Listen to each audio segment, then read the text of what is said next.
Alrighty. Good morning, good afternoon, good evening, whatever it is, wherever you're at. Welcome back to Continuous and Never Ending Improvement. Happy to be back. I'm Jake Shortfigure, joined by Miss Samantha White and Miss Olivia White. But yeah, we're just gonna jump right into it today. You know what to do: like, comment, subscribe, drop them praise reports in the chat down there. But yeah, we'll jump right into it today, just talking a little bit about discernment, self awareness, and yeah, really just discerning when to trust and when we're being deceived, and just how to lead ourselves and help lead others. But with that, what are you guys' initial thoughts, really, just on discernment, trust, self awareness, in general? I think self awareness is such a big key in the ability to discern. And I guess like a question I have is like, how do you guys think you've grown in self awareness throughout your journey, or what helps you in moments become more self aware?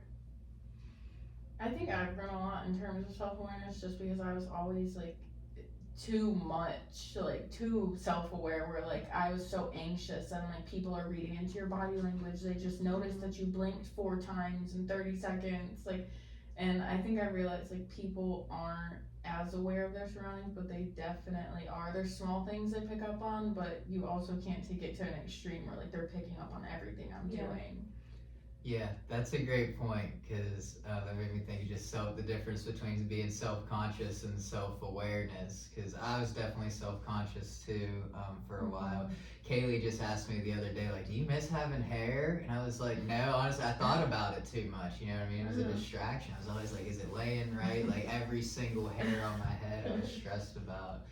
Um, but yeah, I think the biggest thing for me is just being honest with myself was the biggest thing that changed about being self-aware, and not kind of brushing over those things that are like, yeah, but you know what I mean, those yeah but characteristics or character defects of myself, where we then want to compare them to. I guess that was the thing, is I stopped wanting to compare myself to others, and in a way of like, yeah, I do that, but it's like not as bad as this, or it could be worse type of thing, and just started looking for similarities into where it's, we've talked about it before, but like the yeah, but is now, but I could get that bad, you know what I mean? Of being self aware of that, like I'm not exempt from it getting as good as I want it to get, but also as bad as I, don't want to admit that it could ever get.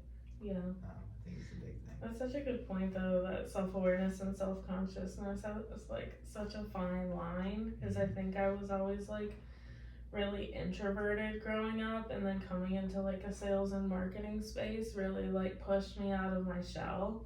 But I found myself like constantly looking for reassurance from other people in terms of asking like how I'm perceived, or like what I could do better, which is all like important. But like it's a fine line. Like I shouldn't have to ask about always the littlest things. Just have a little bit more confidence like in my ability to be self-aware and know where I stand. Yeah, I definitely think the job helps you become really, really self aware just to things like body language and the way people word things. And it's crazy, I think, how much more self aware I've become of myself from being in the home and just noticing how people act. And I think it's different person by person, but I don't know. And I think like a lot of self awareness is like picking up on patterns, where that's like a huge one where you're like, oh, this person doesn't like me because of this, and then it becomes a pattern, and then it kind of goes back to like, okay, I think I'm the part of the equation that keeps ruining it. Mm-hmm. Yeah, that's a good point. What I was thinking of as you were talking there is just not being afraid to, excuse me, but not being afraid to make mistakes. You know what I mean? Like the job that we do puts you into a place where you're gonna make them. You know what I mean? Like, because nobody's perfect, and you get into, you can't, you know what I mean? The only way you can plan for situations in sales and that is to expect the unexpected. You know what I mean? And even then, you're just kind of on the fly. But yeah, I mean, making mistakes and then being honest with yourself to then learn from it and not letting yourself fall in a pattern of making it twice is huge. I mean, that's where I honest. Sorry, I was kind of just thinking of yesterday, really, how it kind of went down a whole different rabbit hole there. But yesterday, I was like, spending my prayer time, and I started thinking of just like, it was for gratitude, I mean, that was like our topic of, spend a half hour alone. And, but I was just thinking like the epitome of like, that he's perfect. I don't have to be. And just, I think I say that to say just embracing that, like, we don't have to be perfect. And like when we start trying to be is when we start losing like the actual self-awareness, because mistakes are part of being human. And when we start trying to cover those up, that's when I think self-awareness gets murky, because we're lying to ourselves in a way that we're trying to be perfect, which is something no one will ever be. The only one who ever was Jesus, Yeah. Yeah.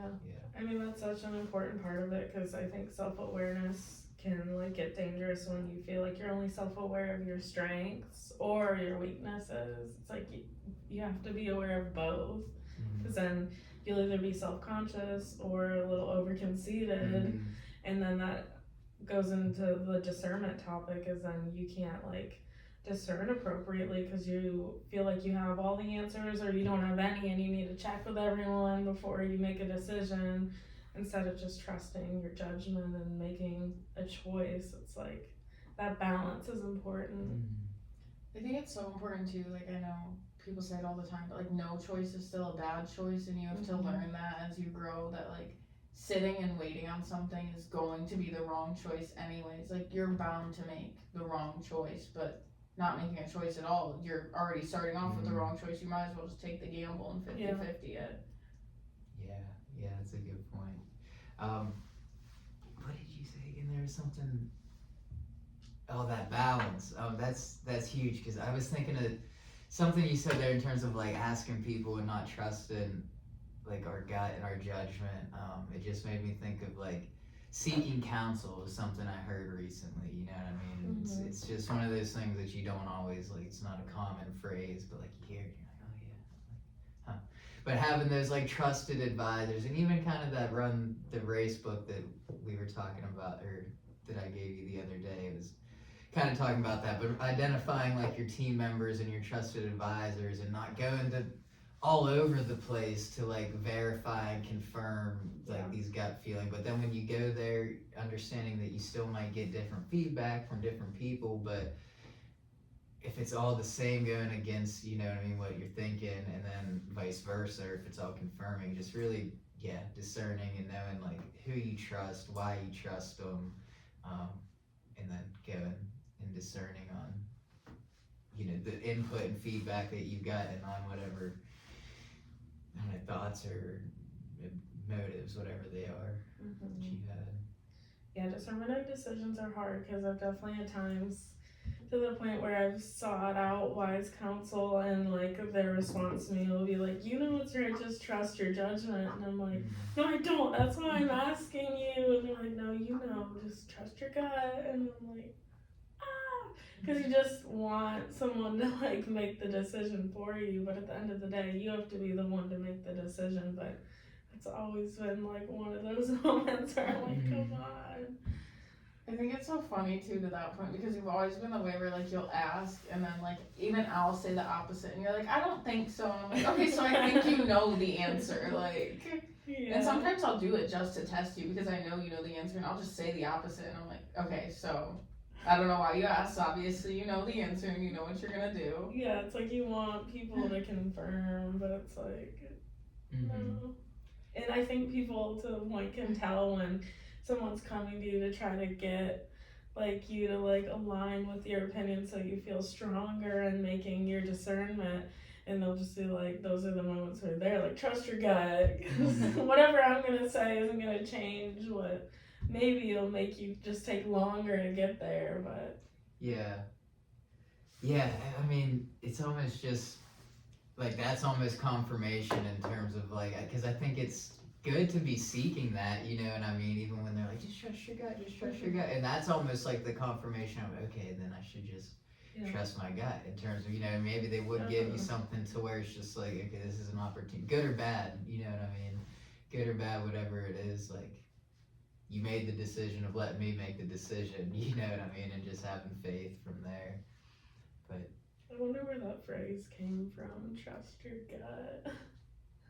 Yeah. What inspired that? It's just funny. I think it.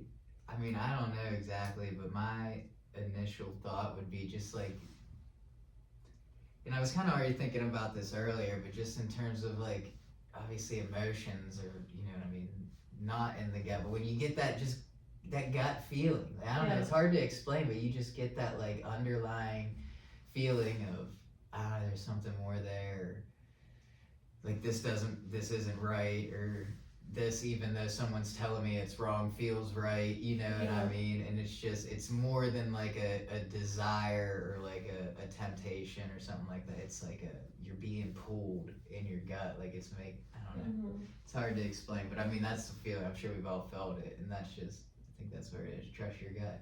Yeah. You know what I mean? And if you get a feeling, I think that's to that point too. If you get a feeling where it's like, I don't have a gut feeling. Like my gut is telling me I need direction. You know what I mean? I think that's a point too, to just, because again, situations are so vast to where it's like, are they saying it because like the person that, like us, if we're being led, are just being so indecisive, and they see that like neither of them are wrong, or you know what I mean? There's no wrong mistake. You know what I mean? As we just shared, like don't be afraid to make one, or is it like, I don't know, like, you know what I mean? Just kind of pushing you out in that way, but Yeah.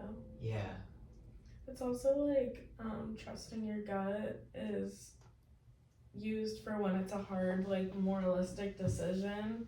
So it's kind of like there is no logic to be had here. Almost trust your gut. Like you gotta do what's right, and like that could mean something different than what like the plan or what you thought it would look like is. So I don't know. It's interesting. Yeah, it is. Such a weird concept. I'm like, that has to come from somewhere. But I mean, it kind of makes sense. Yeah, I'm gonna look it up. Sorry, not to cut you. No, I was just thinking, I was looking I'm for mine. curious. It's recorded, and I was like, we hardly ever like use our phones. Yeah, we we sit try. here and just think. Speculate. Like, which We're is trying to cool, use which it is this cool, way. but like after we get around one, so we can look it up. Wait, this is so weird. Okay, so it comes from brain-gut connection, which is a result of the enteric nervous system in your digestive system. So the brain and gut communicate with each other through the vagus nerve, which runs from the abdomen to the brain. This connection allows the brain to quickly assess memories, past learnings, and personal needs to make a decision. That's so weird. How is that I would connected? have thought it was like a real, like, Yeah, like scientific. Mm-hmm. But I guess it kind of makes sense because I know, like, we've probably all been there before where, like, I don't know, maybe you're, like, sitting in a parking lot and you're like, I think I need to leave. Like, and your body just starts, like, feeling weird and, Yeah. I mean, because I'm just thinking more even, too, about how we were just talking the other day, Jalen, shout out Jalen, but how he was talking about, like, when you're in nature, you know what I mean, your happiness or whatever goes up however much percent it is, and I'm like, that's how connected we are, like, you know what I mean, to the earth, even, of like when we're in nature, our happiness goes up, and for whatever chemical it releases, it's like it's literally all connected. You know what I mean? From the trees to the chemicals in our brains. Like, I guess I had that thought because, like, yeah, it's shocking to us that like our brains connected to our stomachs, but our brains connected to nature. You know what I mean? It's I don't know. It's kind of Yeah, it's funny how our body can like communicate things like that though, because it's like I'm sure we've all had a moment where we had a gut feeling that what we're doing wasn't right, but we just did it anyways, and it's like your body will like suffer from that. Like you'll be tired and like it will start to wear on you, and you'll almost like crash out. Yeah, you get a halt. Yeah. Yeah, it is so weird. Like, I don't know if you guys have ever seen, like, the TikToks where it's, like, people where they're, like, before and, like, after I left, like, a toxic relationship or, like, toxic environment. And, like, their appearance completely changes because, like, their body was, like, trying to tell them, like, this is not healthy. Like, yeah, that, and I just watched something the other day of like, there was, I forget what they had in the jars, but they had 2 jars of like, of rice. It was rice. In the one jar for like a month, they only said I hate you to it. In the other jar of rice, they only said I love you to it. That jar of rice that was in the I hate you jar got so disgusting, and the jar of rice in the I love you one did not. And it's like, the experiment was to like your words have power. Like be careful what you say. Like that's the power of not even what comes out of defiles you, but like others and like what Yeah. you say to other people matter. You know what I mean?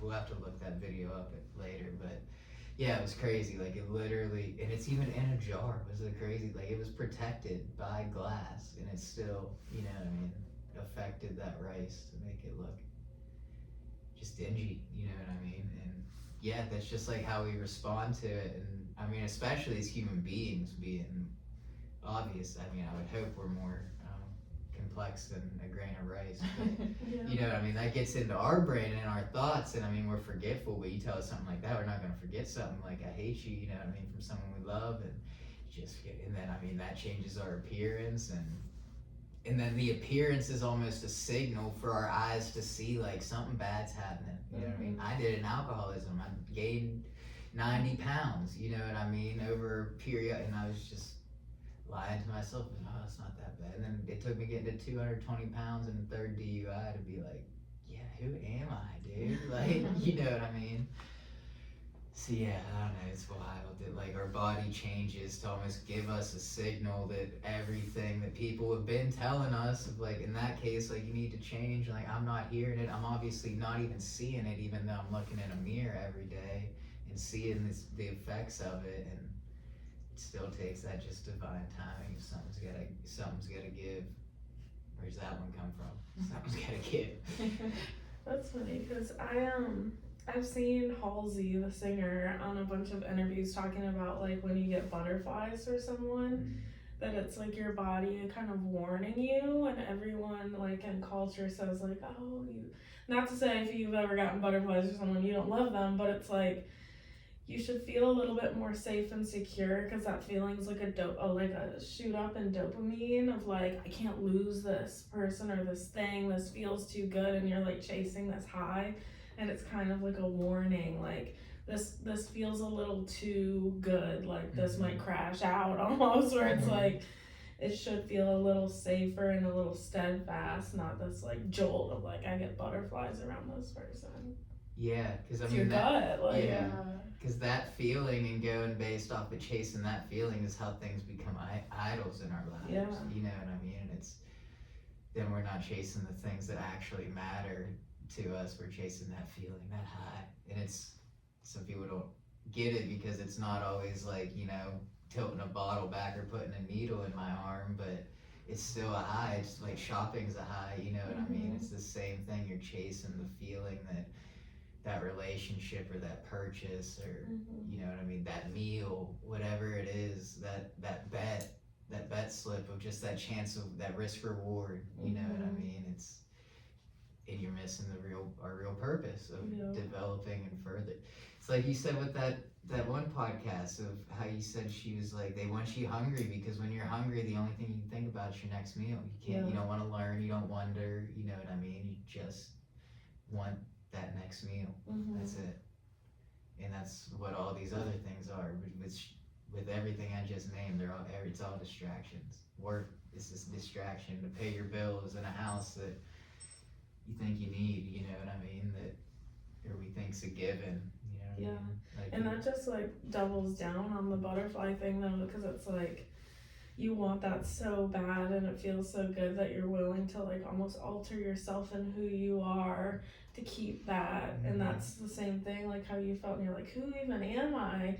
That's like sometimes when you can get out of a relationship and you're like, whoa, who was I when I was with that person for the past couple of years? Like, what was I doing? Like, that's just the gut feeling. Like, yeah, it's so weird. And it's so weird how like during like the discernment of all of that, like you have glimpses of it, but you're just like still like so craving it, and you're like, no. And then once you finally like break away, you're like, okay, whoa, this isn't a glimpse, this is like a full 3D picture. Like it's so funny because when you're in it, it's like you don't want you see the signs but you don't look at them. Like you can see but not look. Like let me take an actual look at this.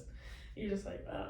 And then when you're done, everyone's like, oh, did you see the red flags? And you're like, no, but you say that there was this. And it's like, yeah, I mean that's a great point because that makes me think of honestly what we talked about a little earlier when I said like hope and dreams versus faith and reality. You know what I mean? It's like you have this hope. It's like, yeah, I saw it. You know what I mean? But it's like the truth is quiet and the lies are loud. It's like I saw it, but I just had this hope and this dream of, you know what I mean?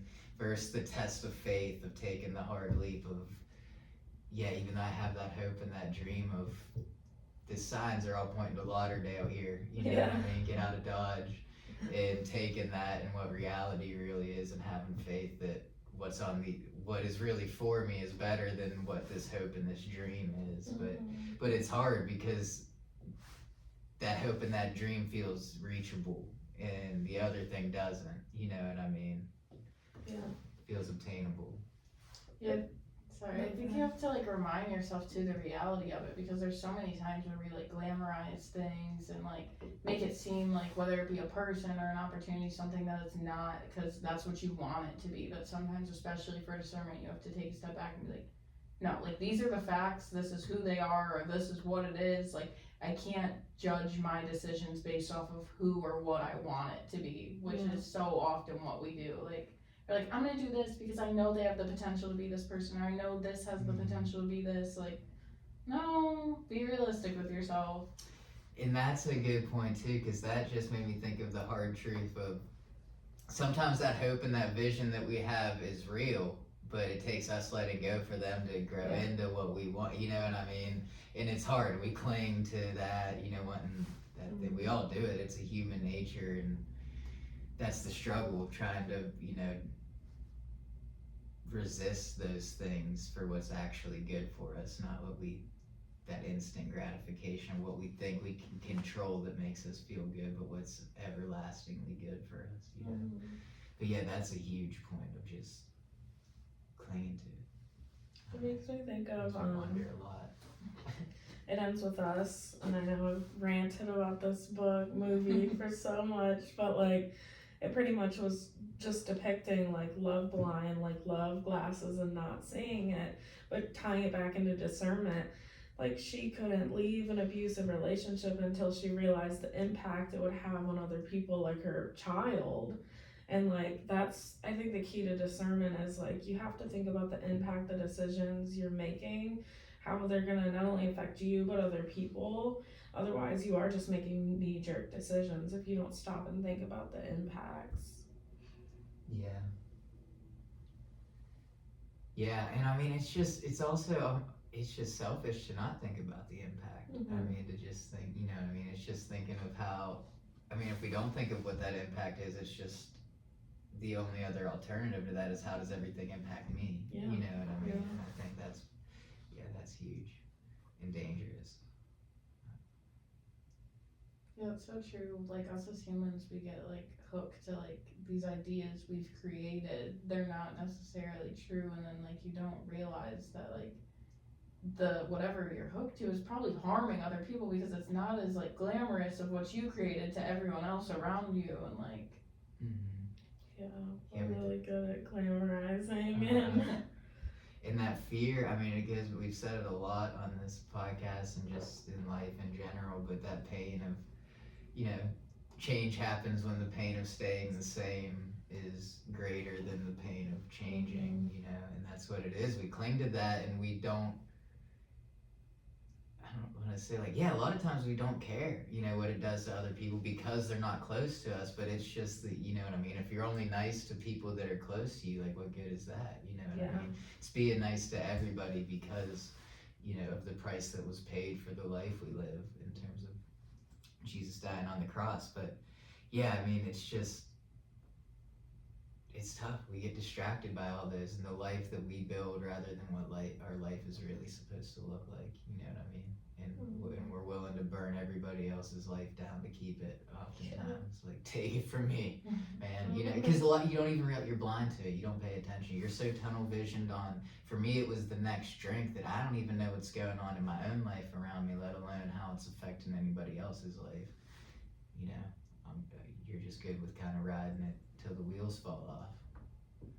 Yeah, it's sad because I wish I could say like I'm really good at discernment, but I'm the kind of person that like I like cling until like whether it be like a relationship or a friendship or a situation, like I cling and cling and cling until I'm like, okay, like you said, like the pain of continuing to do this is much worse than like the change. But I wait up until that breaking point. Like I wish sometimes I could be the person that like in the middle of it is like, yeah, no, I gotta stop now before it gets too painful. But for whatever reason, I drag myself all the point like to the cliff, and I'm like, I'm gonna turn around now. Like, And that makes me think too. I mean, I guess just ask the question of like, do you think, in terms of God's timing and just divine timing, like, do you think that's what it takes, like, to bring us, to push us to those limits again, in terms of like in the crush series, like we're pressed, we're not crushed, you know what I mean? We're not destroyed. Like, would getting out of it before then be like a cop out? You know what I mean? Of like, would